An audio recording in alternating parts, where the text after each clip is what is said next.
నమస్తే అండి. ఇదైతే చాలా రోజుల తర్వాత షూట్ చేస్తున్నానండి వీడియో అయితే. ఈ మధ్య అయితే నాకు అవ్వట్లేదు. ఎందుకంటే ఇల్లు సర్దుకునే పని అయితే ఉందండి. ఇంకా అందుకనే ఇది చేయలేకపోతున్నాను.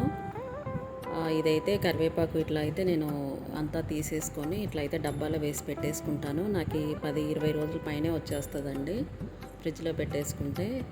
ఇంకా ఇవి దొండకాయలు కూడా నైటే కట్ చేసి పెట్టుకున్నాను, ఉదయాన్నే లేట్ అయిపోతుందని చెప్పి బాబుకి. ఇంకా సింపుల్గా అయిపోతుందండి ఇదైతే. ఇంకా రసం పెట్టేశాను, ఇంకా ఇది ఫ్రై చేసి లంచ్ బాక్స్ అయితే పంపించేసానండి ఈరోజు సింపుల్గా. ఇంకా అయితే ఇవి ఏదైనా కూరగాయలు అట్లా అయితే కనుక నేను నైటే కట్ చేసి పెట్టుకుంటానండి. మార్నింగ్ అంటే లేట్ అయిపోతుంది కదా, అందుకని చెప్పి సింపుల్గా అయిపోతుందండి. టమోటా గిమోటా ఏమీ వేయకుండా ఇట్లా ఫ్రై చేస్తే మా బాబు అయితే చాలా ఇష్టంగా తింటాడండి. ఇదైతే అయిపోయింది.